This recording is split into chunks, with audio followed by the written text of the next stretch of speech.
All right. Barbershop conversation. Dante's Boxing Nation, town business in the building. What's up? I'm here with the homie Karim Mayfield, man. What's cracking, Karim? Oh man, man, me just doing me. I'm here at this beautiful venue that I was actually able to take over the promotion and marketing department, the formerly known as Yoshi's Fillmore Heritage Center, man. So doing some big things in San Francisco, my city. All right, Kareem. Tell us what you've been doing, outside of boxing, man, when you ain't in the ring, man. Right. Tell us some of the good things you do outside of boxing, man. Yeah, well, so just last year, I launched Hard Hitter Promotions and started promoting boxing. I was able to throw 3 shows, yes, 3 shows, and not at a recreational center, at the 5-star Fairmont Hotel twice, and then I was able to do at the dope venue, the Armory, San Francisco Armory, that held like 3,500, all sold out events, and man, I just been taking off with promotions. Now, as I mentioned, with this venue here, Yoshi's, Google it, beautiful, 50,000 square feet venue, and now I'm doing my promotion thing, is promotion concerts, comedy shows, and things along them lines. Okay, Kareem, when can we expect you back in the ring, man?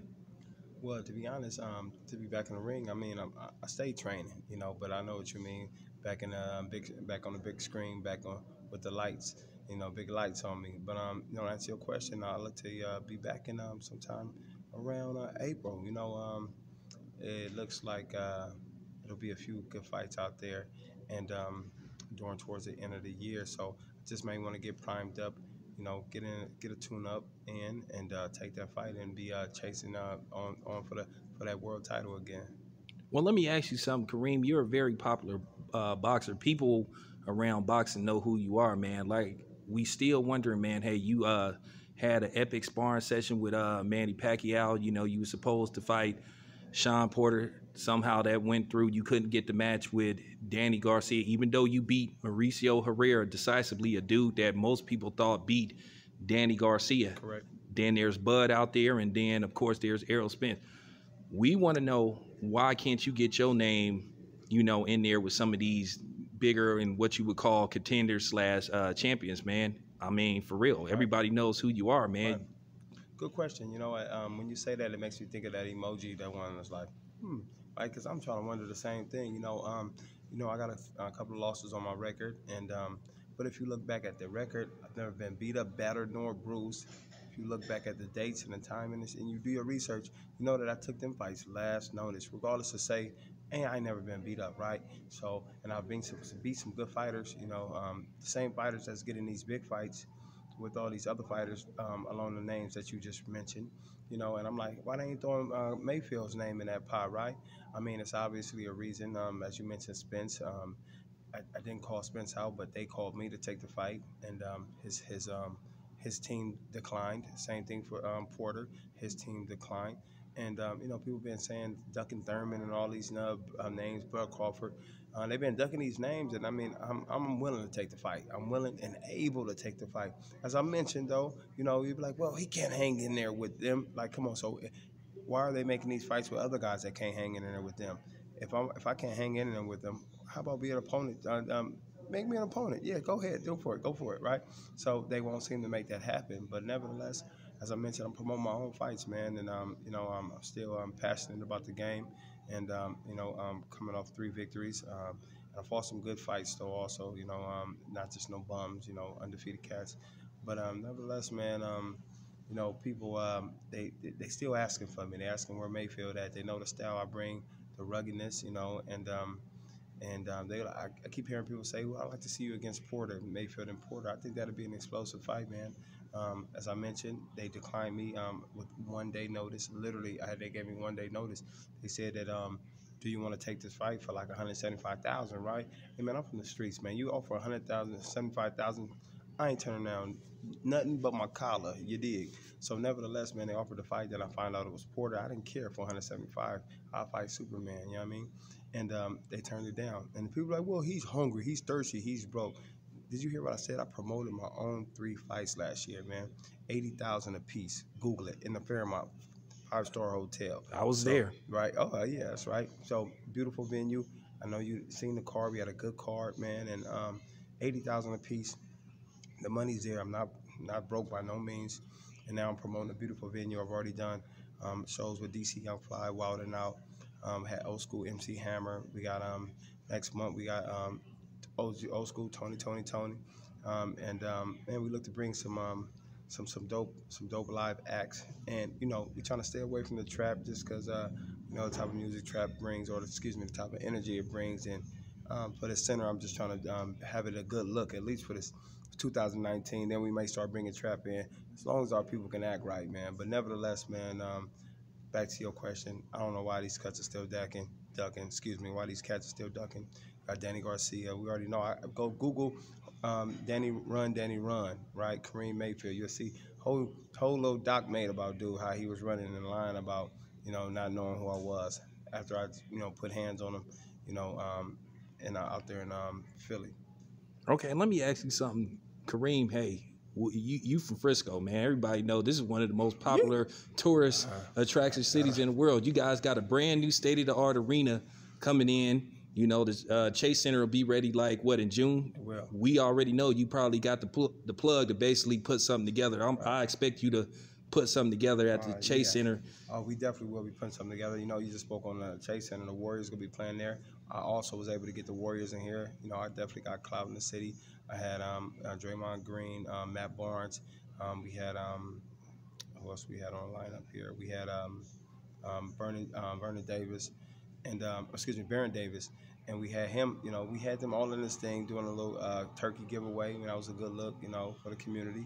But nevertheless, man, yeah, back to the Chase Center, man. That would be a great thing to be able to have an event there. I was actually looking to do it at something at the Civic Center, San Francisco, to hold like 10,000. I feel my fan base definitely. I could do 10,000 at the Armory. We did 4,000 my first event. So yeah, man, Chase Center, that'd be a good look. I also own a beauty salon like 2 miles from there. Yeah. So I mean, hey, man, that'll be a good look though. So. Okay, all right, Kareem. Let me get your take on some upcoming fights that's coming up, or some that just passed by. I never did get your opinion on Wilder Fury. It appears that it's going to be a rematch. Las Vegas, big money. So, how did you see that fight? Did you get a chance to see that fight, or what do you think of the fight in general? To be honest, man, what I thought of the fight, I would have gave it a draw. To be honest though, I feel that the Gypsy put hands on him. You'd be like, well, how could they give it a draw? Because that final knockdown, that solidified that it would be a draw. But to be honest, I feel that Wilder, the Gypsy put hands on him. He pieced him up with some nice, but the knockdown solidified him making it a draw.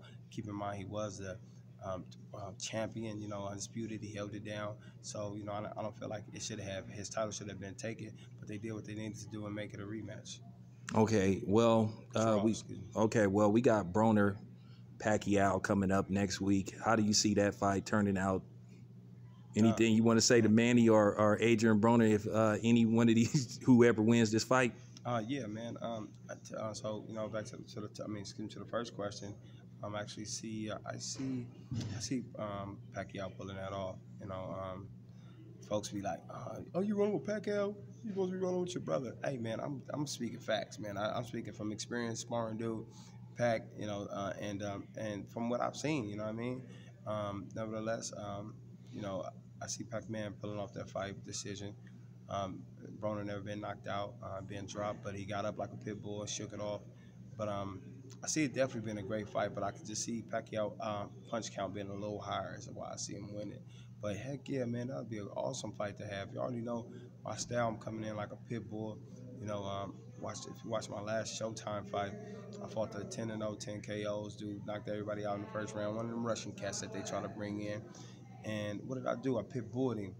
Of course, they robbed me. And it was a clear-cut robbery, though, too. It's not like, oh, possibly could have went away. No, I saw that. I thought everybody thought you won. Yeah, so, man, nevertheless, that was actually supposed to be my comeback fight right there. And be chasing these big names again.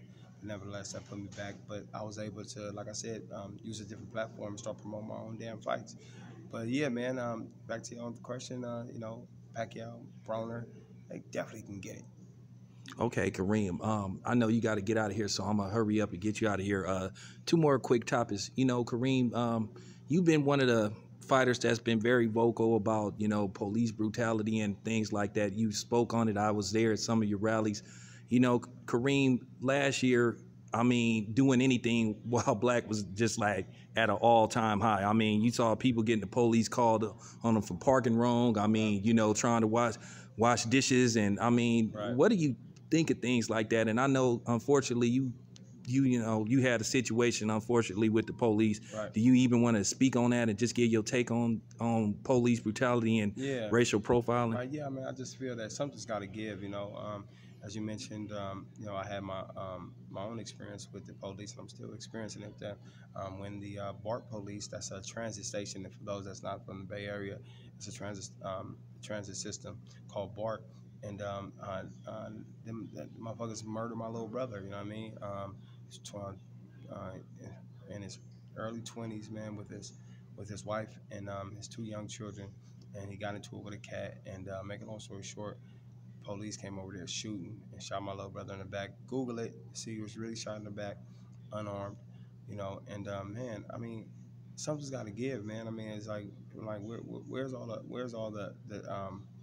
the black men and the not even black men, just the minority men that need to be looking out for the people. You know what I mean? It's like they've somehow made our people docile in some sort, And now I'm just like, damn. I don't know. I'm just right now to the point to where I'm gonna keep doing what I need to do, but I'm most definitely got that Huey P. Newton in me, Of course. before he kind of before he was distracted. But I definitely got the Huey P. Newton in me.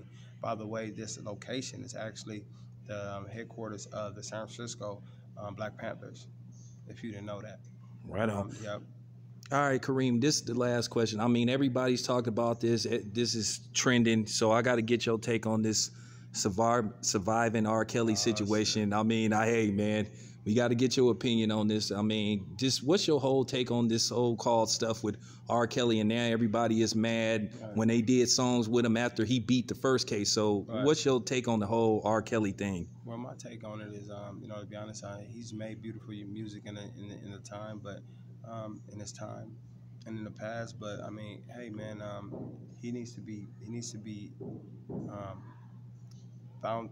He needs to actually, excuse me, be put up for in front of a jury. I mean, to be honest, man. I mean, anytime you're doing these little girls like that, it just ruins their lives overall. I've seen it, through working with the youth in my community, and just seeing girls that's been traumatized over the years, from things like that. And then you got a guy that's so influential and that's still making money. You know what I mean? And it's funny looking back at it. Some of his songs, just looking back at like down low, down. He wants to keep shit on the down low. Just even dealing with Aaliyah and him, age ain't number the number. I mean, like, come on, y'all.